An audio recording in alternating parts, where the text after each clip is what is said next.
لا إله إلا الله محمد رسول الله لا إله إلا الله الحمدللہ نحمدہ ونصلی علی رسولہ الکریم۔ آج میں انشاءاللہ آپ کے سامنے 8ویں پارے کا خلاصہ اور تفسیر اور کچھ منتخب آیات بیان کروں گا۔ اللہ سے صحیح طرح سے کہنے کی، سننے کی، سمجھنے کی اور عمل کی توفیق عطا فرمائے۔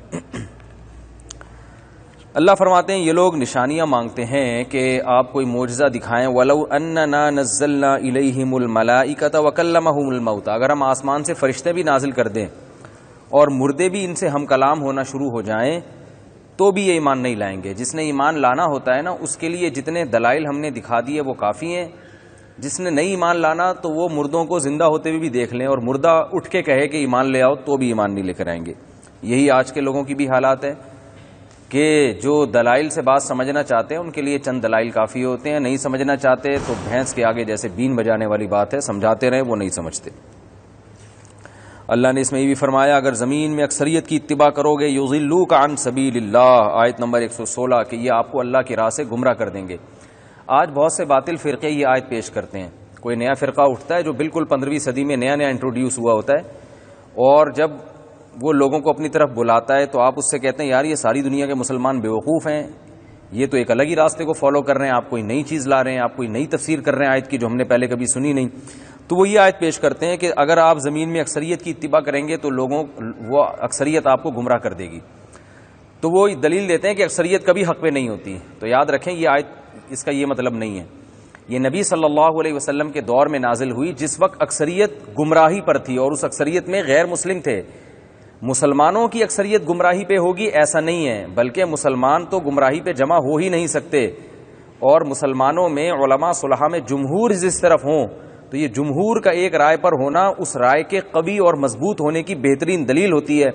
عبداللہ بن مسعود رضی اللہ تعالی عنہ فرماتے ہیں ما رآہ المؤمنون حسنا فهو عند اللہ حسن، جس چیز کو مسلمان اچھا سمجھتے ہوں، مسلمان سے مراد جو کامل مومنین ہیں، تو وہ اللہ کی نظر میں بھی اچھی ہوتی ہے۔ اور حضرت عیسیٰ ابن مریم جب نازل ہوں گے تو پھر تو پوری دنیا مسلمان ہو جائے گی۔ اب آپ بتاؤ قرآن تو ہمیشہ کے لیے آیا ہے، اس وقت کوئی آیت یہ پیش کرے کہ جو تم اکثریت کے پیچھے چل رہے ہو تو اکثریت تو گمراہی کے راستے پر ہی ہوتی ہے، تو کوئی تک بنتی ہے؟ تو اکثریت سے مراد ہے نبی صلی اللہ علیہ وسلم کے دور کی اکثریت، اور اس میں بھی غیر مسلم، یعنی مسلمانوں مراد نہیں ہے اس میں، غیر مسلم، کیونکہ اس وقت غیر مسلم زیادہ تھے۔ تو اللہ نے فرمایا کہ لوگوں کو اگر دیکھو گے تو غیر مسلم تو زیادہ ہیں، تو وہ تمہیں اللہ کے راستے سے گمراہ کر دیں گے۔ یہ مطلب ہرگز نہیں ہے کہ ہر دور میں اکثریت گمراہی پر ہوگی اور جو اقلیت میں ہوں گے وہ سیدھے راستے پر ہوں گے، یہ مطلب نہیں ہے۔ بلکہ کوئی بھی نیا فرقہ اٹھاتا ہے پوری دنیا میں اس کی ماضی میں ہمیں کوئی مثال نہیں ملتی، کوئی نئی چیز لا رہا ہے، کوئی نئی تفسیر لے کر آ رہا ہے، تو وہ یہ اس کی علامت ہے کہ یہ گمراہی پر ہے۔ جیسے حضرت معاویہ رضی اللہ تعالی عنہ سے عقیدت اور محبت، اور تمام صحابہ جن میں حضرت ابو سفیان بھی داخل ہیں، اہل بیت بھی داخل ہیں، تمام صحابہ سے محبت اہل سنت والجماعت کے بنیادی عقیدوں میں سے ایک ہے۔ کسی کی شان میں گستاخی کو اہل سنت والجماعت جائز نہیں سمجھتے، اور ان کی کتابوں میں یہ عقیدہ لکھا ہوا ہے۔ عقیدہ طحاویہ مشہور کتاب ہے عقیدے کی جو صدیوں سے پڑھائی جا رہی ہے، تمام اہل سنت والجماعت کے مکاتب فکر اس کو فالو کرتے ہیں۔ تو اب اگر کوئی شخص قرآن و سنت کا لیبل لگا کے حضرت معاویہ پہ طنز کرتا ہے تو وہ اہل سنت والجماعت سے خارج ہے۔ وہ ہزار دلائل دے کہ میں دلیل کے پیچھے چلتا ہوں، اکثریت کو فالو نہیں کرتا۔ بھائی اکثریت کا ہونا اور مسلمانوں کے علماء صلحاء کی ایک جماعت کا ایک چیز پر جمع ہو جانا خود ایک مستقل دلیل ہے، جس کو اجماع امت کہا جاتا ہے۔ قرآن مجید میں اللہ نے فرمایا وَمَن يَتَّبِعْ غَيْرَ سَبِيلِ الْمُؤْمِنِينَ نُوَلِّهِ مَا تَوَلَّىٰ، جو مومنین کے راستے کو چھوڑ کر کسی اور راستے کو اختیار کرے گا تو جہاں دھکے کھائے گا ہم اس کو جانے دیں گے اور بالآخر اسے جہنم میں داخل کریں گے۔ تو قرآن سے پتہ چلتا ہے کہ مومنین کے راستے کو فالو کرنا ہے۔ تو لہذا کسی بھی حدیث کی، قرآن کی ایسی تشریح جو عام مومنین کی تشریح اور ریسرچ سے ہٹ کرو تو وہ دیوار پہ دے مارنے کے قابل ہے، وہ قابل قبول نہیں ہے۔ انہی آیتوں میں اللہ نے حکم دیا کہ جس جانور پر اللہ کا نام نہ لیا جائے وہ جانور تمہیں کھانے کی اجازت نہیں، اور نام سے مشین کا نام لینا مراد نہیں ہے، ٹیپ ریکارڈ، انسان نام نہ لے۔ صاف آیتیں وَلَا تَذْكُرُوا مِمَّا لَمْ يُذْكَرِ اسْمُ اللَّهِ عَلَيْهِ، فرمایا کہ جس جانور پر اللہ کا نام نہ لیا جائے اس جانور کو مت کھاؤ۔ تو وَإِنَّهُ لَفِسْقٌ، یہ فسق ہے۔ تو اس سے مشینی ذبیحہ کا حرام ہونا بھی پتہ چلتا ہے۔ یورپ میں، امریکہ میں بہت سے جگہوں پہ لوگ اس کا حلال و حرام کا خیال کرنا چھوڑ دیا لوگوں نے۔ تو جب تک آپ کے پاس مضبوط دلیل سے یہ ثابت نہ ہو جائے غیر مسلم ریاست میں کہ یہ باقاعدہ حلال ہے، حلال کے ٹھپے آج کل جگہ جگہ لگے ہوئے ہوتے ہیں، سرٹیفکیٹ ہر جگہ سے مل جاتا ہے، تو کوئی ریلائبل ادارہ ہو جو اس کے بارے میں سرٹیفکیٹ جاری کرے کہ اس پہ باقاعدہ انسانی ہاتھ نے اس کو ذبح کیا ہے اور ہر جانور پہ باقاعدہ اللہ کا نام لیا گیا ہے. جب تک ایسا کوئی سرٹیفکیٹ آپ کو نہیں ملتا کسی مستند ادارے سے، اس وقت تک آپ کے لیے وہ جانور کھانا حلال نہیں ہے. ہمارے ہاں جامعۃ الرشید نے اس کا بڑا اہتمام کیا. جامعۃ الرشید کا ایک ادارہ ہے حلال فاؤنڈیشن، آپ گوگل پہ سرچ کر سکتے ہیں جامعۃ الرشید حلال فاؤنڈیشن.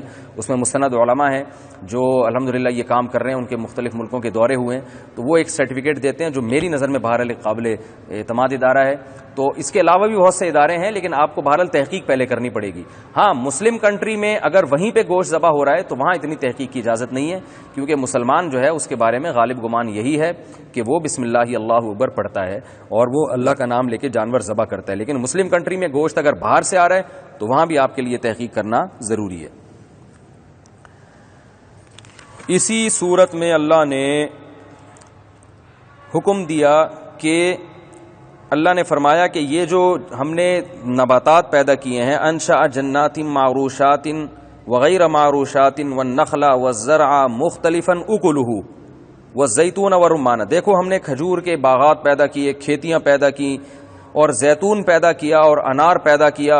کیسے عجیب عجیب پھل ہم نے اپنی قدرت سے پیدا کیے ہیں، یہ تمہاری طاقت نہیں ہے. کلوا من ثمرہ اذا اثمر، جب یہ درخت پھل دیں تم ان کے پھل سے کھاؤ. وآتوا حقہ یوم حصادہ، اور اللہ کا حق جو ہے وہ بھی ادا کرو. وہ حق کیا ہے؟ عشر کی صورت میں، صدقات و خیرات کی صورت میں. تو یہ چیز اسلام کو غیر مسلموں سے جدا کرتی ہے. غیر مسلم زمین میں بیج ڈال کے پیداوار اگا کے کھا لیتے ہیں. اللہ نے فرمایا کہ یہ پیداوار تم نہیں اگاتے، یہ اللہ اگاتا ہے، لہذا اس کا بھی حق ادا کرو. لہذا جب بھی کھیتی کٹتی ہے تو شریعت نے ہمیں حکم دیا ہے ہم اس میں سے غرباء اور مساکین کا حصہ نکالیں. مشرکین نے اپنی طرف سے بہت سی چیزوں کو حرام کیا ہوا تھا، تو ان میں اللہ تعالی نے ارشاد فرمایا قل لا اجد فیما اوحی الی محرما علی طاعم یطعمہ الا ان یکون میتۃ او دما مسفوحا. اے نبی مجھے جو اللہ نے وحی کی ہے نا، اس وحی میں صرف کھانے پینے کی یہ چیزیں حرام ہیں. مردار حرام ہے، بہتا ہوا خون حرام ہے، خنزیر کا گوشت حرام ہے اس لیے کہ وہ ناپاک ہے، او فسقا اہل لغیر اللہ بھی، یا وہ جانور جس پر اللہ کا نام نہ لیا گیا ہو، اللہ کے علاوہ کسی اور کا نام لیا گیا ہو، یہ والے جانور حرام ہیں. جو اللہ نے مجھے وحی کی ہے ان میں انہی چیزوں کو حرام پاتا ہوں.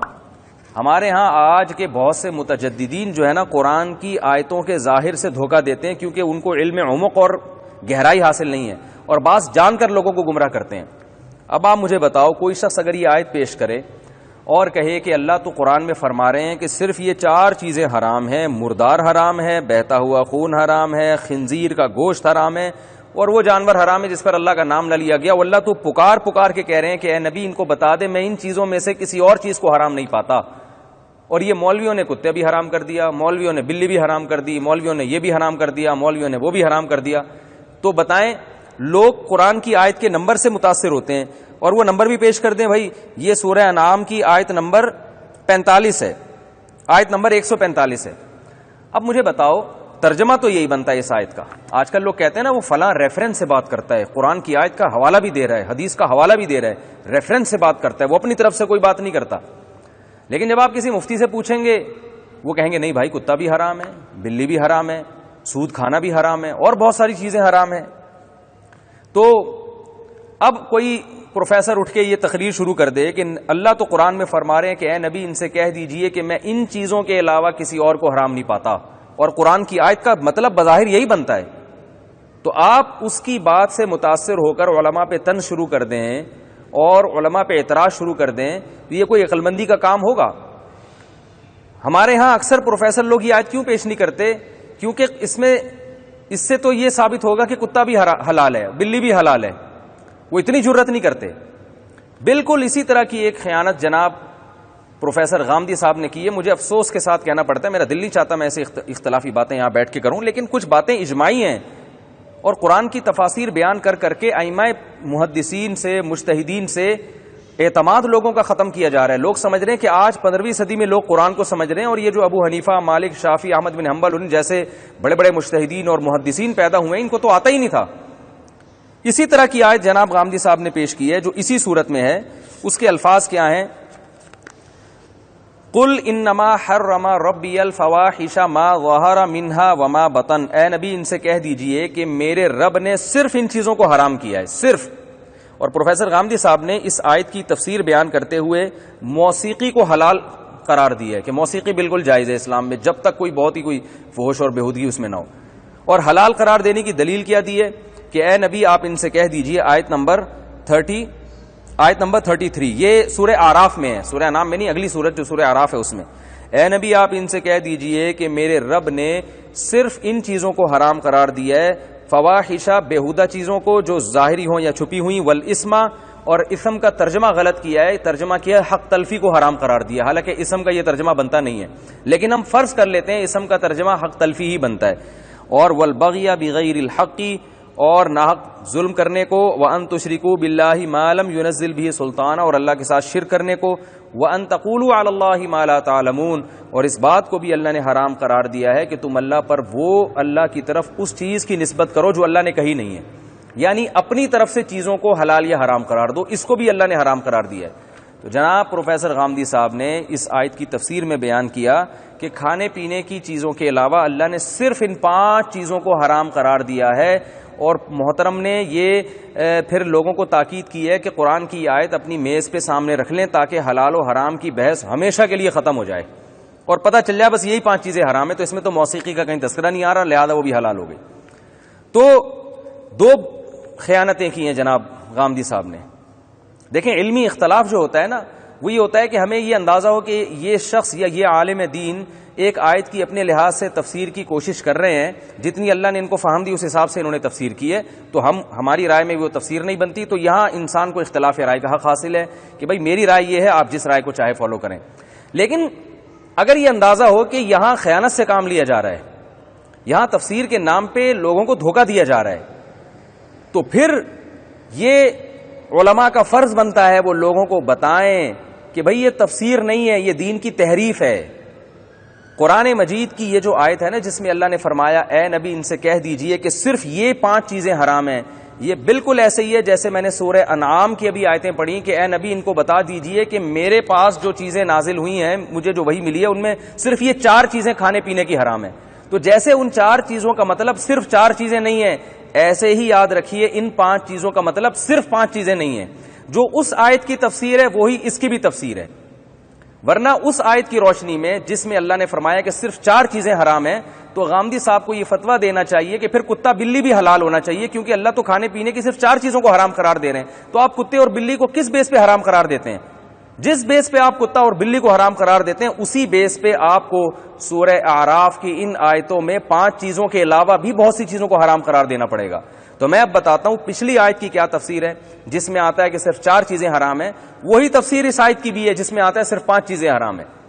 پچھلی آیت میں مشرکین مکہ کو خطاب ہے، بہت ساری چیزیں مشرکین مکہ حرام سمجھتے تھے جیسے کتا بلی اور بہت ساری چیزوں کو، لیکن بہت سی چیزیں انہوں نے اپنے اوپر خود سے بھی حرام کر دی تھیں، تو قرآن نے ان کو یہ بتایا کہ جن چیزوں کو تم حرام سمجھتے ہو اور جن چیزوں کو تم نے اپنی طرف سے حرام کر لیا ہے ان میں صرف یہ 4 چیزیں حرام ہیں، اس کے علاوہ چیزیں حلال ہیں، باقی جن چیزوں کو تم پہلے سے حرام سمجھتے آ رہے ہو ان کو تو ہم بھی حرام سمجھتے ہیں، یہ والی چیزیں ایسی ہیں کہ جن کو تم حلال سمجھتے ہو حالانکہ وہ کیا ہیں، وہ حرام ہیں۔ تو اس کو کہتے ہیں حصر اضافی۔ میں اس کی ایک مثال دیتا ہوں، جیسے کوئی پیشنٹ کسی ڈاکٹر کے پاس آئے اور ڈاکٹر سے پیشنٹ یہ کہے کہ ڈاکٹر صاحب مجھے جو بیماری ہے اس میں نے ٹھنڈے پانی سے بھی پرہیز کیا ہوا ہے اور میں نے چاول سے بھی پرہیز کیا ہوا ہے اور میں کھٹائی سے بھی پرہیز کرتا ہوں، میں کولڈ ڈرنک سے بھی پرہیز کرتا ہوں، میں میٹھا کھانے سے بھی پرہیز کرتا ہوں اور میں زیادہ مرچوں سے بھی پرہیز کرتا ہوں، بہت ساری چیزوں کا نام وہ گنوانا شروع کر دے۔ تو ڈاکٹر جواب میں یہ کہے گا بھائی آپ کی جو میں نے بیماری تشخیص کی ہے نا ان میں آپ کو صرف ان 4 چیزوں سے پرہیز کر لینا کافی ہے، چاول سے، ٹھنڈے پانی سے اور کولڈ ڈرنک سے اور جو ہے بہت تیز جو ہے نا کھٹائی سے، بس یہ 4 چیزیں ہیں جن سے آپ پرہیز کریں، باقیوں سے پرہیز کی ضرورت نہیں ہے۔ اب مریض گیا اور اس نے کہا کہ بھائی ڈاکٹر نے کہا ہے صرف 4 چیزوں سے پرہیز کرنا ہے، لہذا اس نے زہر بھی کھانا شروع کر دیا، اس نے سگریٹ بھی پینا شروع کر دی، وہ پان اور گٹکے پہ بھی آ گیا، ڈاکٹر کو پتہ چلے گا تو ڈاکٹر ان کو بلا کے مریض سے کہے گا کہ میں نے آپ یہ فضول چیزیں کیوں کھا رہے ہیں. پیشنٹ جواب میں کہتا ہے ڈاکٹر صاحب آپ نے کہا تھا صرف 4 چیزیں جو ہے نا اس سے پرہیز ہے. تو ڈاکٹر کہے گا یہ جو میں نے صرف کا لفظ استعمال کیا ہے نا, یہ صرف کا مطلب ساری دنیا کی صرف 4 چیزوں سے پرہیز نہیں ہے.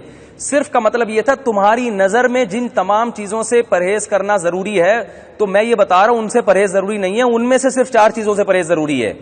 باقی پان گٹکا اور سگریٹ یہ تو ساری دنیا مانتی ہے کہ تو ویسے ہی جو ہے یہ تو ویسے ہی ایسی چیزیں ہیں جن سے پرہیز کرنا ضروری ہے.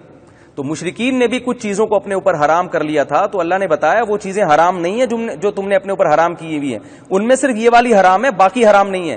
اس کا مطلب یہ نہیں کہ باقی دنیا کی ہر چیز جائز ہو گئی ہے. بالکل اسی طرح یہ جو قرآن کی آیت ہے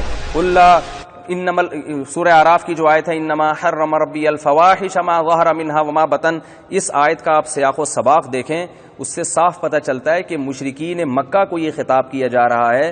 وہ بیت اللہ کا برہنہ طواف کیا کرتے تھے, اس لیے اس آیت میں نازل ہوا من حرم زینت اللہ, اللہ کی زینت کو کس نے حرام کر دیا. تم صحیح مسلم کی حدیث ہے کہ بیت اللہ کا برہنہ طواف کرتے تھے, زینت اختیار نہیں کرتے تھے طواف کے وقت. اللہ نے کہا لباس تو زینت ہے, اس کو کس نے حرام کر دیا؟ بھائی تم کیوں اپنی طرف سے چیزوں کو حرام کر رہے ہو؟ اور کچھ جانوروں کو اپنے اوپر حرام کر دیا تھا بلا وجہ, تو اللہ نے فرمایا وہ چیزیں حرام نہیں, یہ والی چیزیں حرام ہیں.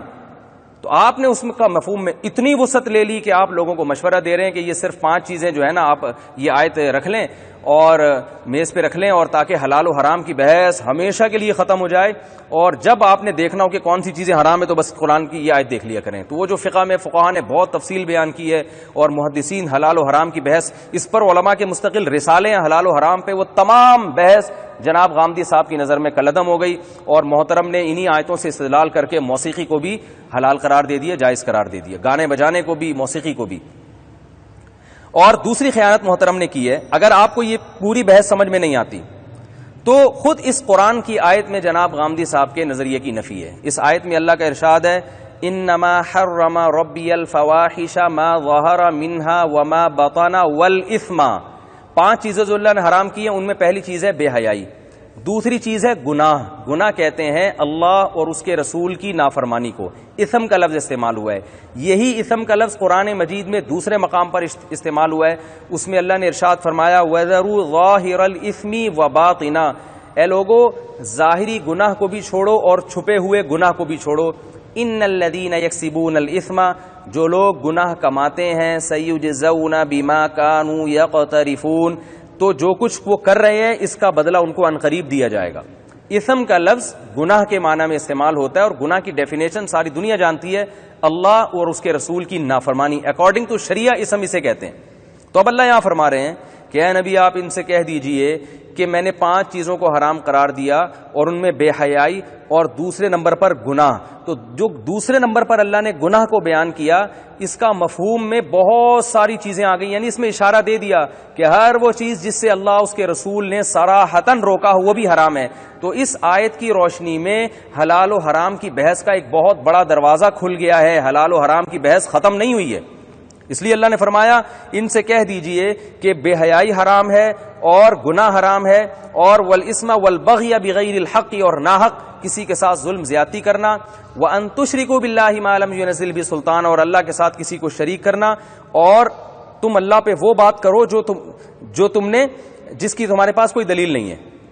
اس کا ترجمہ محترم نے یہ کہ اپنی طرف سے کسی چیز کو حرام قرار دے دینا, حالانکہ اپنی طرف سے آپ خود مانتے ہیں جیسے کسی چیز کو حرام قرار دینا یہ جرم ہے, ایسے ہی بغیر مضبوط دلیل کے اپنی طرف سے کسی چیز کو حلال قرار دینا بھی اسی آیت میں داخل ہے. تو یہ عجیب بات ہے, آپ کسی چیز کو حرام قرار دینے کے لیے تو دلیل پوچھ رہے ہیں, لیکن آپ میوزک کو جائز قرار دینے کی آپ کے پاس قرآن و سنت میں کوئی دلیل نہیں ہے, اس میں آپ علماء سے دلیل کا مطالبہ کر رہے ہیں. تو حلال ہونے کے لیے بھی تو دلیل چاہیے, اور دلیل کیا پیش کی ہے؟ پہلے میں اسم کے لفظ میں جو محترم نے خیانت کی وہ بتا دوں. اب 5 چیزوں کو حرام قرار دیا ہے, تو اس میں اللہ نے فرمایا بے حیائی کو, اور دوسرے نمبر پر الاسم گناہ کو. لیکن جناب غامدی صاحب نے یہاں الاسم کا ترجمہ ایسا کیا ہے جو دنیا کی کسی لغت کے حساب سے, کسی عربی دان کے حساب سے بنتا ہی نہیں ہے. الاسم کا ترجمہ کیا ہے حق تلفی. اب آپ بتائیں یہ کس طرح, یہ کون سی لغت ہے بھائی حق تلفی؟ اے نبی آپ ان سے کہہ دیجئے کہ میں نے 5 چیزوں کو حرام قرار دیا, بے حیائی کو, حق تلفی کو. اگر اس کا ترجمہ حق تلفی ہے تو وہ والبغی بغیر الحق میں تو یہ خود محترم ترجمہ کر رہے ہیں کسی کا حق دبانا یا کسی کے ساتھ زیادتی کرنا. تو الاسم کا ترجمہ حق تلفی نہیں ہے. حق تلفی اس کے مفہوم میں داخل ضرور ہے. الاسم کا ترجمہ ہے گناہ. لیکن جناب اگر گناہ کا ترجمہ کرتے تو محترم نے آگے جو تقریر کرنی تھی وہ تقریر غلط ہو جاتی. محترم نے آگے لوگوں کو یہ سمجھانا تھا کہ اس آیت نے حلال و حرام کی بحث کو ہمیشہ کے لیے ختم کر دیا. اس لیے محترم نے الاسم کا ترجمہ حق تلفی سے کیا. اگر وہ گناہ سے کرتے تو لوگوں کو پتہ چل جاتا ہے کہ اس آیت نے حلال و حرام کی بحث کا دروازہ کھول دیا ہے, ختم نہیں کیا, کیونکہ گناہ کا مفہوم بہت وسیع ہے. اس میں نبی صلی اللہ علیہ وسلم نے جن چیزوں سے روکا, بہت سی چیزیں انسان کا ضمیر گوارا نہیں کرتا, بہت بڑی ایک بحث چھڑ جاتی اس میں. اور دوسری بات, محترم نے جو حلال ہونے کی دلیل دی ہے موسیقی کے, دلیل میں قرآن کی آیت اس سے پہلے والی آیت پیش کی ہے, قل من حرم زینۃ اللہ التی اخرج لعبادہ. اے نبی, کون ہے جس نے اللہ کی نازل کردہ زینت کو حرام قرار دیا؟ تو محترم نے فرمایا جیسے لباس کی ایک زینت ہوتی ہے, ایسے ہی گانا بجانا جو ہے وہ گلے کی زینت ہے, اور موسیقی جو ہے وہ آواز کی زینت ہے. جیسے کہ ہم گٹار وٹار بجاتے ہیں اور موسیقی ہے وہ آواز کی زینت ہے.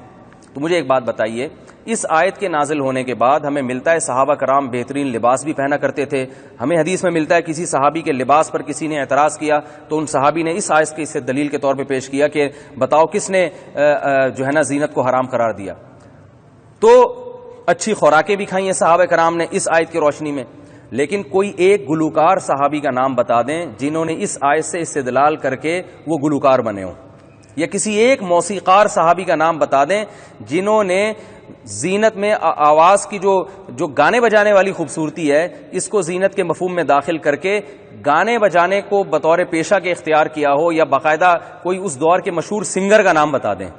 یہ کیسی قرآن کی آیت ہے جس پہ جو سب سے پہلے صحابہ ہی کی سمجھ میں نہیں آئی؟ کوئی ایک صحابی کا نام بتائیں جو اپنے دور کے مشہور گلوکار تھے, کسی ایک صحابی کا نام بتائیں جو اپنے دور کے مشہور جو ہے نا موسیقار تھے, جو میوزک کے بڑے ماہر سمجھے جاتے تھے. موضوع من گھڑت روایتیں تو مل جائیں گی آپ کو, ایک بھی مستند روایت موجود نہیں ہے. تو آپ کیسی قرآن کی آیت کی تفسیر کر رہے ہیں؟ تو اس کا مطلب ہے آپ نے کسی چیز کو حلال بھی اللہ کی پرمیشن کے بغیر قرار دیا ہے جس کی آپ کے پاس کوئی دلیل نہیں ہے. اور جو احادیث پیش کی جاتی ہیں موسیقی کے جواز کے لیے, ان احادیث سے موسیقی کا جواز ثابت نہیں ہوتا. ہم دیکھتے ہیں کہ رسول محترم نے حدیث پیش کی ہیں, صحیح بخاری کی حدیث پیش کی ہے کہ جس میں آتا ہے کہ حضرت ابو بکر جب گھر میں داخل ہوتے ہیں تو کچھ بچیاں ہیں جو گیت گا رہی تھیں اور ڈھول بجا رہی تھیں. آپ صلی اللہ علیہ وسلم نے ان کو اجازت دی, حضرت ابو بکر ناراض ہوئے تو آپ نے اجازت دی ان کو. اسی طرح کچھ روایتیں ایسی ہیں جن سے پتہ چلتا ہے کہ نبی صلی اللہ علیہ وسلم کے دنیا میں جانے کے بعد صحابہ کرام بیٹھے ہوئے تھے تو ایک صحابی آئے, انہوں نے دیکھا کہ بچیاں جو ہیں وہ گیت گا رہی ہیں اور ڈھول بجا رہی ہیں, اور ان پر اعتراض کیا گیا کہ آپ تو بدری صحابی ہیں. تو انہوں نے فرمایا اس موقع پر اللہ کے رسول صلی اللہ علیہ وسلم نے ہمیں اس کی اجازت دی ہے. تو ان روایتوں سے اور ان جیسی ملتی جلتی روایتیں جن سے یہ استدلال کیا جاتا ہے کہ اس دور میں بھی گانا بجایا جاتا تھا, گانا گایا جاتا تھا اور بچیاں گاتی تھیں اور ڈھول بھی بجاتی تھیں. ڈھول ظاہر ہے موسیقی کا آلہ ہے. اس کا جواب یہ ہے کہ دف, اور نبی صلی اللہ علیہ وسلم کے دور میں جس دف کی آپ نے اجازت دی وہ ایک طرفہ ہوا کرتا تھا, اس کے دونوں جانب ڈھول نہیں, اور وہ بھی جھالر کے بغیر. اس ڈھول میں بہت بڑا مقصد اعلان بھی ہوتا تھا. تو اس دف کی بہت سے فقہا اجازت دیتے ہیں شادی بیاہ کے موقع پر, اور بعض حضرات نے جنگ کے موقع پر لوگوں کو جوش دلانے کے لیے بھی دف کی اجازت دی ہے. اس دف کو آج کے موسیقی کے آلات پر قیاس کرنا کسی طرح بھی درست نہیں ہے. اور وہ دف بھی جاریہ کا لفظ عموماً احادیث میں آیا ہے, اور اہل لغت سے آپ ڈکشنری اٹھا کے دیکھیں عربی, جاریہ کا لفظ جب عام طور پہ بولا جاتا ہے تو نابالغ بچیوں پہ اس کا اطلاق ہوتا ہے. تو تمام علماء, جمہور علماء, حافظ ابن حجر رحمۃ اللہ علیہ جیسے اور بہت سے محدثین اور فقہا جو اس آیت کی, اس حدیث کی تشریح بیان کرتے ہیں, وہ کہتے ہیں کہ چھوٹی بچیاں جو شرعی احکام کی مکلف نہیں ہیں ان کو شادی بیاہ کے موقع پر ایسے سادہ گیت گانے کی شریعت نے اجازت دی ہے جن میں کوئی بے حیائی والا مضمون نہ ہو اور یک طرفہ ڈھول ہو, اس کی بھی گنجائش دی گئی ہے. بہت سے علماء نے منع اس لیے کیا کہ لوگ ان گنجائشوں میں حدود سے تجاوز کرتے ہیں, اور وہ تجاوز کی وجہ سے لوگ یہاں رکتے نہیں ہیں. جب اس کی اجازت ہوگی تو وہ وہی کچھ ہوگا جو آج طوفان بدتمیزی ہے. اس لیے بہت سے علماء نے اس کی اجازت نہیں دی. اس دور میں اس کو بھی ناجائز قرار دیا کہ لوگوں کی بریکیں پھیلیں. لیکن اگر آپ بہت زیادہ گنجائش نکالتے ہیں تو یہاں تک شادی بیاہ اور جنگ وغیرہ کے موقع پر اتنی گنجائش نکلتی ہے, وہ بھی جب آپ بہت کھینچ تان کے نکالنا چاہیں. لیکن یہ اس گنجائش کو بھی اس حدیث کی طرف یقینی طور پر منسوب کرنا اس لیے درست نہیں ہے کہ ان احادیث میں تغنی کا لفظ استعمال ہوا ہے, اور تغنی کا جو لفظ ہے وہ گانے بجانے پر یقینی طور پر استعمال نہیں ہوتا, بلکہ تغنی کا جو لفظ ہے لغت کی کتابوں میں یہ بات لکھی ہوئی ہے. آپ خود چیک کر سکتے ہیں, خود لغت کی ڈکشنری کتابیں دیکھ سکتے ہیں, آپ ڈکشنری اٹھا کے دیکھ سکتے ہیں. عربی میں تغنی کا جو لفظ ہے وہ ترنم کے ساتھ شاعری پر اس کا اطلاق ہوتا ہے بہت کثرت کے ساتھ. یعنی اگر شاعری کے ساتھ آپ ترنم کے ساتھ آپ شاعری پڑھتے ہیں, شاعری کرتے ہیں, تو اس کو بھی تغنی کہا جاتا ہے. بلکہ ہر خوبصورت آواز کے ساتھ جو بھی چیز پڑھی جائے گی اس کو شاعری کہا جاتا ہے. تو اس سے یقینی طور پر گانے مراد لینا بھی کوئی یقینی چیز نہیں ہے. اگر ہوتا تو صحابہ کرام میں گلوکار گزرتے, کوئی بالغ صحابی دکھائیں جنہوں نے گانے گائے ہوں. صحیح حدیث ہے, نبی صلی اللہ علیہ وسلم نے ارشاد فرمایا من لم یتغن بالقرآن فلیس منا, جو قرآن کے ساتھ تغنی نہیں کرتا وہ ہم میں سے نہیں ہے. یہاں بھی وہی تغنی کا لفظ استعمال ہوا ہے جو صحیح بخاری میں استعمال ہوا ہے بچیوں کے بارے میں. اب آپ مجھے بتاؤ, یہاں کوئی ترجمہ کرے کہ حدیث میں آتا ہے جو قرآن کے ساتھ تغنی نہیں کرتا وہ ہم میں سے نہیں ہے, اور یہاں کوئی ترجمہ کرے کہ جو گانا گا کے قرآن نہیں پڑھتا وہ ہم میں سے نہیں ہے, تو کوئی تک بنے گا اس کا؟ تو جیسے یہاں پر حدیث کا مطلب ہے کہ قرآن کے ساتھ تغنی کا مطلب قرآن کو خوبصورت انداز سے نہیں پڑھتا, اچھی آواز کے ساتھ نہیں پڑھتا, تو صاف پتہ چلتا ہے کہ تغنی کا معنی ہمیشہ گانا بجانا نہیں آتا. تغنی خوبصورت لے کے ساتھ کسی چیز کے پڑھنے کو بھی کہا جاتا ہے. تو عین ممکن ہے وہ صحابیہ جو بچیاں تھیں وہ خوبصورت لے کے ساتھ سر میں اشعار پڑھ رہی ہوں. حضرت ابو بکر رضی اللہ تعالی عنہ کو اس ڈھول کے ساتھ سر میں اشعار پڑھنے کا عمل نبی صلی اللہ علیہ وسلم کی موجودگی میں آپ کی عزت اور وقار کے خلاف لگا, اور صحابہ کی موجودگی میں یہ پڑھنا صحابہ کے وقار کے خلاف لگا, اس لیے ان پر اعتراض کیا گیا. تو انہوں نے بتایا کہ اس موقع پر, شادی بیاہ کے موقع پر اتنی گنجائش ہے اور اس میں کوئی حرج نہیں ہے. یہ بات نبی صلی اللہ علیہ وسلم سے ثابت ہے. تو ہم بھی یہ کہتے ہیں اگر جنگ کے موقع پہ اور جنگ کے لیے ابھارنے کے لیے, نہیں اپنے ملک کے دفاع کے لیے, یا شادی بیاہ کے موقع پر اگر ترنم کے ساتھ کچھ اشعار ہو جائیں تو اس کی گنجائش ہے, گنجائش کی جائز ہے شریعت میں بالکل. یہ اس سے گانے بجانے پہ گانے کا لفظ استعمال کرنا کہ گانا جائز ہو گیا یا موسیقی کے آلات جائز ہو گئے, یہ انصاف نہیں ہے. آپ یک طرفہ دلائل لے رہے ہیں, کیونکہ اگر یہ جائز ہوتا تو ایک بانسری کا ثبوت بھی ہمیں کسی صحابی سے نہیں ملتا. بلکہ ابو داؤد کی حدیث ہے, اگرچہ امام ابو داؤد نے اس حدیث کو منکر قرار دیا مگر دوسرے محدثین نے رد کیا کہ اس کے حدیث کے منکر ہونے کی ہمارے پاس کوئی دلیل نہیں ہے.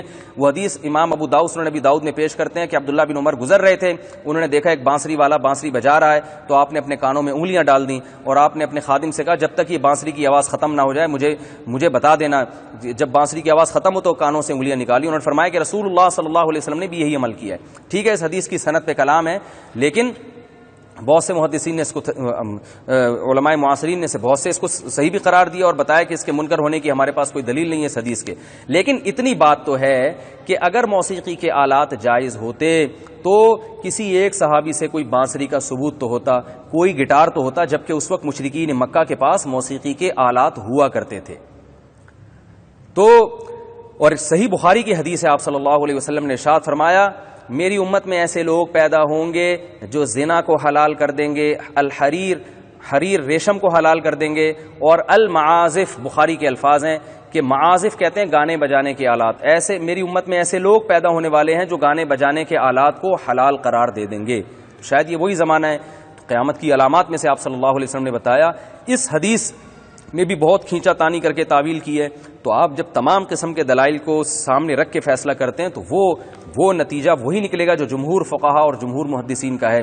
میں اکثر لوگوں سے کہتا ہوں آج لوگ قوالی پہ بڑا زور لگاتے ہیں, نبی کی محبت میں قوالیاں پڑھتے ہیں, تو آپ بتاؤ نا نبی صلی اللہ علیہ وسلم کے دور کے کسی مشہور قوال کا نام تو بتائیں. آپ کوئی نبی صلی اللہ علیہ وسلم کے دور میں کوئی قوالی کی محفل سجائی گئی ہو اور اس طرح سے دھنے جا رہے ہیں, اور جو ہے نا وہ ایک جیسے قوالوں کی حالت ہوتی ہے اور ایسے ڈھول ڈھمکوں کے ساتھ اس طرح سے نعتیہ کلام پڑھا جا رہا ہو, کوئی ایک تو روایت پیش کریں آپ, کوئی مستند روایت نہیں ہے. یہ اس کی علامت ہے کہ یہ بات والے لوگوں نے اس کو پروموٹ کیا. ٹھیک ہے, کچھ حضرات ایسے ملتے ہیں ہمیں ماضی میں جو موسیقی کے جواز کے قائل تھے, ان میں بعض بڑے حضرات بھی ہیں, لیکن ہیں جن کا علم میں عمق ہے, گہرائی ہے, ان تمام علماء نے ان علماء کی بات کو مسترد کیا ہے دلائل کی روشنی میں. یہ دلائل جو میں نے آپ کے سامنے پیش کیے ہیں. تو اس لیے یہ جو قرآن مجید کی آیت ہے انما حرم ربی الفواحش ما ظہر منها وما بطن والاثم والبغی، کہ اے نبی آپ ان سے کہہ دیجئے کہ بے حیائی کو اور حق تلفی کو، تو اسم کا ترجمہ حق تلفی نہیں ہے، اسم کا ترجمہ گناہ ہے۔ تو اس آیت سے موسیقی کے جواز پہ استدلال کرنا کسی بھی طرح سے درست نہیں ہے۔ اللہ تعالی ہمیں سمجھنے کی اور عمل کرنے کی توفیق عطا فرمائے۔ اسی صورت میں اللہ نے بھی حکم دیا، وہی بات ہے، مشرکین الٹی سیدھی چیزوں کو حرام کرتے تھے۔ اللہ نے فرمایا تعالوا اتل ما حرم ربکم علیکم، آؤ ہم تمہیں بتاتے ہیں کون سی چیزیں حرام ہیں۔ اللہ کے ساتھ کسی کو شریک نہ کرو، والدین کے ساتھ اچھا سلوک کرو، یہ آیت نمبر 151۔ اور اپنی اولاد کو غربت کے خوف سے قتل مت کرو، ہم تمہیں بھی رزق دیں گے، ان کو بھی رزق دیں گے۔ اور بے حیائی کے قریب مت جاؤ، اور کسی انسان کو ناحق قتل مت کرو۔ اور کیا ہے، یتیم کے مال کے قریب مت جاؤ، تو بھائی باپ کا انتقال ہو جائے تو بڑے بھائی کو چاہیے چھوٹے بھائی کو وراثت دے دیا کرے۔ اوفوا الکیل والمیزان بالقسط، ناپ تول میں کمی مت کرو، کسٹمر کو دھوکہ مت دیا کرو، اور جب بات کرو تو انصاف کی بات کرو۔ اور اللہ نے فرمایا کہ فرقوں میں مت بٹو۔ کیا مطلب؟ ان ھذا صراطی مستقیما فاتبعوا، میرا جو اسلام کا راستہ ایک سیدھا ہے اس راستے کو فالو کرو۔ تو یہ جو فروعی اختلاف ہیں یہ اس کے خلاف نہیں ہے، جو مجتہدین میں اختلاف ہوتے ہیں، علماء میں اختلاف ہوتے ہیں، یہ اس فرقہ واریت میں داخل نہیں ہے۔ اس پر میں دلائل کے ساتھ بہت دفعہ بیان کر چکا ہوں، میں دوبارہ اس موضوع کو ریپیٹ نہیں کروں گا۔ اللہ نے یہ بھی بتایا کہ جو ایک نیکی لے کر آئے گا اس کو 10 ملیں گی، اور جو ایک گناہ لے کر آئے گا اس کو ایک گناہ کا ایک ہی بدلہ دیا جائے گا۔ یہ سورہ انعام کی کچھ منتخب آیات تھیں۔ اس کے بعد سورہ اعراف ہے۔ سورہ اعراف میں اللہ نے آدم علیہ السلام کا واقعہ بیان کیا، کس طرح سے شیطان نے ان کو نکالا اور وہ تمہیں بھی نکالنے کی کوشش میں۔ اور سورہ اعراف میں وہی آیت ہے انما حرم ربی الفواحش، کہ میرے رب نے ان چیزوں کو حرام قرار دیا، جس کی تفسیر میں تفصیل سے بیان کر چکا ہوں۔ اور اللہ تعالیٰ نے اہل جنت کے حالات بیان کیے۔ سورہ اعراف میں اللہ نے یہ بھی بیان کیا کہ جنتی اور جہنمیوں کے درمیان مکالمہ ہوگا۔ جنتی کہیں گے، دیکھو، جہنمیوں سے کہیں گے اللہ نے ہم سے جس خوبصورت جنت کا وعدہ کیا تھا ہم نے وہ برحق پائی، تم سے اللہ نے جس جہنم کا وعدہ کیا تھا وہ تم نے دیکھ لی؟ وہ کہیں گے نعم، ہاں ہاں دیکھ لی۔ تو اللہ فرمائیں گے، ایک اعلان کرنے والا کہے گا لعنت اللہ علی الظالمین، ایسے ظالموں پر اللہ کی لعنت جو دنیا میں یقین نہیں کرتے تھے۔ آج مجھے کسی نے مولانا طارق جمیل صاحب کا کلپ بھیجا جس میں وہ جنت کی حوروں کے فضائل بیان کر رہے ہیں، نیچے بہت سارے ایتھیسٹ اور لبرل لوگ نا مذاق اڑا رہے ہیں۔ تو مجھے کسی نے کہا یہ کیسے جنت کی حوروں کا ایک تذکرہ مذاق اڑا رہے ہیں؟ میں نے کہا ان کو نہیں چاہیے، جب یہ قیامت میں جائیں گے تو اللہ سے کہہ دینا یہ کیا تو نے جنت کی حوروں میں اللہ لوگوں کو مبتلا کیا ہوا ہے، حوروں کی لالچ دے کے تو لوگوں کو اپنا بندہ بنانا چاہتا ہے۔ تو یہ تو کوئی یعنی وہ بہت ہی ذہن کے بلند ہونے کی علامت نہیں ہے، تو ہمیں نہیں چاہیے یہ حور۔ تو میں نے کہا دنیا میں تو یہ عورتوں کے پیچھے ٹھرکی بن کے بھاگتے رہتے ہیں، تو ان کو نہیں چاہیے ہوگی، تو ٹھیک ہے نہ ملے، لیکن بھائی اللہ نے جو نعمتوں کا وعدہ کیا ہے ہمیں تو وہ ساری نعمتیں چاہیے اور ہم اس کی کوشش بھی کریں گے۔ تو اللہ یہی بیان کر رہے ہیں کہ یہ تو دنیا میں تو اسلام کا مذاق اڑاتے ہیں، جنت کا بھی مذاق اڑاتے ہیں، لیکن ایک وقت آنے والا ہے ونادا اصحاب الجنت اصحاب النار، جب جنتی جنت میں جائیں گے، جنت کے باغات، خوبصورت چشمے، جنت کی خوبصورت حوریں اور اللہ کا دیدار اور دودھ کی نہریں اور شہد کی نہریں اور ہمیشہ کی نہ ختم ہونے والے جوانی، مدھام متان، خوبصورت باغات، تو پھر وہ اہل جہنم سے پوچھیں گے جو ان کا مذاق اڑایا کرتے تھے دنیا میں کہ ابھی بھائی تمہیں یہ ایسی قرآن نے جو ہے نا جنت کے سبز باغ دکھائے ہوئے کچھ بھی نہیں ہے، تو یہ پھر اہل جنت جہنم سے پوچھیں گے کہ وجدنا ما وعدنا ربنا حقا، ہم سے ہمارے رب نے جس جنت کا وعدہ کیا تھا کہ شراب سے بچو، زنا سے بچو، بوڑھے والدین کو اولڈ ہوم میں جمع مت کراؤ، گھر میں رکھ کے ان کی خدمت میں ان کے قدموں میں جنت تلاش کرو، رشتہ داری کو جوڑو اور نسل پیدا کرو، یہ بھی اللہ کا حکم ہے۔ ابھی پیچھے گزرا نا کہ اپنی اولاد کو غربت کے خوف سے قتل مت کرو، اسی میں علماء کہتے ہیں غربت کے خوف سے نسل روکنا بھی اسی میں داخل ہے۔ رزق اللہ نے وعدہ کیا ہے، اللہ ہے، اس کا نسل سے تعلق نہیں ہے۔ زمین اللہ نے انسانوں کے لیے پیدا کی ہے، تو جتنے انسان دنیا میں آنے تھے جو اللہ کے علم میں جو اللہ نے پیدا کرنے قدر فیہا قواتہ، اللہ فرماتے ہیں ان کے آنے سے پہلے ہم نے زمین کے خزانوں میں ان کے رزق روزی کا انتظام کر دیا ہے۔ تو فیملی پلاننگ والے نہیں آپ کو بتائیں گے کہ کتنے بچے پیدا کرنے ہیں، اللہ نے آپ کو تزوج الودود الولود کے ذریعے اولاد کی کثرت کی ترغیب دی ہے۔ تو ہر چیز میں شریعت کو فالو کرنا ہے، زنا سے بچنا ہے، شراب سے بچنا ہے، نماز کی پابندی کرنی ہے، تو ظاہر ہے یہ سب چیزوں کی پابندی پر اللہ وعدہ کرتا ہے۔ تو جو لبرل لوگ ہیں، جو نام نہاد لبرل اور ایتھیسٹ لوگ ہیں، وہ مذاق اڑاتے ہیں، یہ انہوں نے اپنی زندگی کو بلا وجہ ٹینشن میں ڈالا ہوا ہے، لائف کو انجوائے کرو، عیاشی کرو۔ تو اللہ فرماتے ہیں جب یہ جنت میں جائیں گے تو پھر اہل جہنم سے کہیں گے بھائی اللہ نے ہم سے تو جس حوروں کا اور رنگ رلیوں کا وعدہ کیا تھا اللہ نے ہمیں دے دی ہے، تم سے بھی اللہ نے کچھ وعدے کیے تھے، تم جنت کا مذاق اڑاتے تھے، تم سے اللہ نے آگ کا وعدہ کیا تھا کہ میں تمہیں اس جہنم کی آگ میں جلاؤں گا۔ تو کیا اللہ نے تم سے جو وعدہ کیا تھا وہ پورا پایا تم نے؟ وہ کہیں گے نام، ہاں ہم نے آج وعدے کو پورا پا لیا۔ اور اللہ فرماتے ہیں لعنت اللہ علی الظالمین، ایسے ظالموں پر اللہ کی لعنت، والذین یصدون عن سبیل اللہ، جو لوگوں کو دنیا میں اللہ کے راستے سے روکتے تھے۔ آج ایتھیسٹ لوگ کیا کرتے ہیں؟ اللہ کے وجود کے دلائل میں شک ڈالتے ہیں، وسوسے ڈالتے ہیں، لوگوں کو کنفیوز کر دیتے ہیں، جنت کا مذاق اڑا کے لوگ جنت کی اہمیت ختم کرتے ہیں۔ تو اللہ نے فرمایا کہ یہ وہ لوگ تھے جو لوگوں کو اللہ کے راستے سے روکتے تھے، وَيَبْغُونَهَا عِوَجًا، اور اس میں کجی تلاش کرتے تھے، عیب نکال کے نا اس کی ویلیو کم کرتے تھے۔ اللہ فرماتے ہیں وَهُمْ بِالْآخِرَةِ هُمْ كَافِرُونَ، اور یہ آخرت کا انکار کیا کرتے تھے۔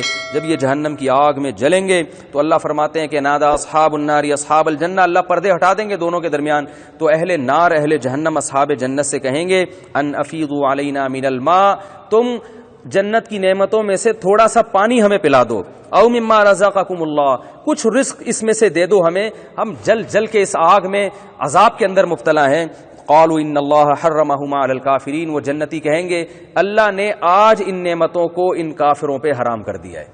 جو جنت اور جہنم کا، اللہ کے وجود کا، اللہ کی توحید کا انکار کرتے تھے، وہ تو مانتے ہی نہیں تھے ان چیزوں کو، تو آج اللہ نے ان پر حرام کر دیا۔ الذین اتخذوا دینہم لہوا ولعبا، جنہوں نے اپنے دین کو کھیل تماشا بنا لیا تھا، زندگی کو کھیل تماشا بنا لیا تھا۔ آپ بتاؤ، جس آدمی کا کوئی مقصد ہی نہ ہو اور وہ لائف کو انجوائے کرنا ہی اس کا مقصد ہو اور ساری کائنات اس کی خدمت میں لگی ہو اور وہ یہ سمجھتا ہو کہ مجھے اللہ نے عیاشی کے لیے پیدا کیا، تو اس سے بڑا دنیا میں بے وقوف کون ہوگا؟ اللہ نے پوری کائنات انسان کے لیے بنائی اور انسان کو نائٹ کلبوں میں ناچنے کے لیے بنایا۔ یہ بات کہیں بھی کوئی بھی عقل مند انسان اس کو تسلیم نہیں کر سکتا۔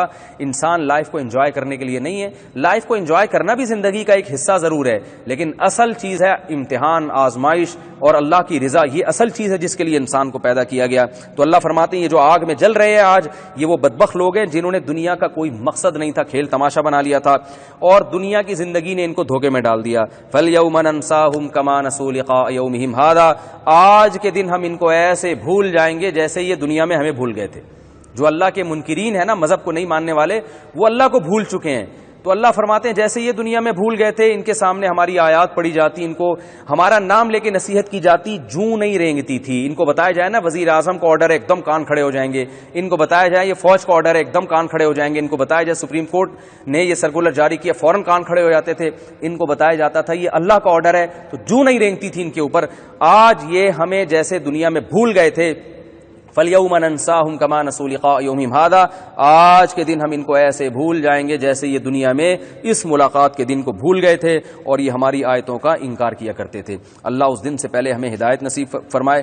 پھر اسی صورت میں اللہ نے اپنی قدرت کے دلائل دیے۔ رَبَّكُمُ الَّذِي خَلَقَ السَّمَاوَاتِ وَالْأَرْضِ، ایتھیسٹ کہتے ہیں نا اللہ مجھے سمجھ میں نہیں آتا، اللہ فرماتے ہیں وہی تو ہے جس نے آسمان اور زمینوں کو بنایا، اور یغشی اللیل النہار، رات کو دن پہ ڈھانپتا ہے۔ یہ جو ایک سرکولر یعنی ایک سائیکل چل رہا ہے سورج کا، اور بڑے زبردست انداز سے دن اور رات بنتے چلے جا رہے ہیں، یہ اتفاق سے نہیں ہو سکتا۔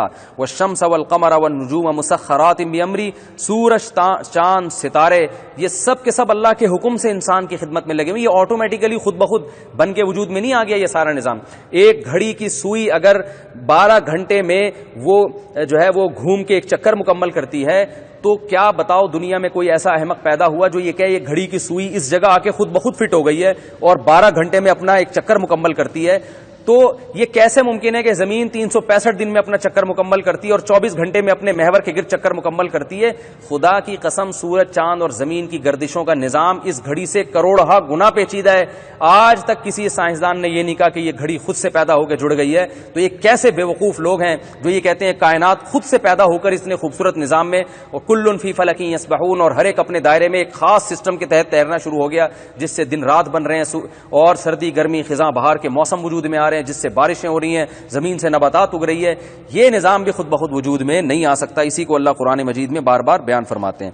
پھر اس پارے کے آخر میں اللہ نے پیغمبروں کے واقعات بیان کیے، کیونکہ یہ پیغمبر کے واقعات سورہ ہود میں اور زیادہ تفصیل سے ہیں، تو انشاءاللہ پھر میں وہیں اور مزید تفصیل سے بیان کروں گا۔ اللہ تعالیٰ سمجھنے کی، عمل کرنے کی توفیق عطا فرمائے۔ وما علینا الا البلاغ۔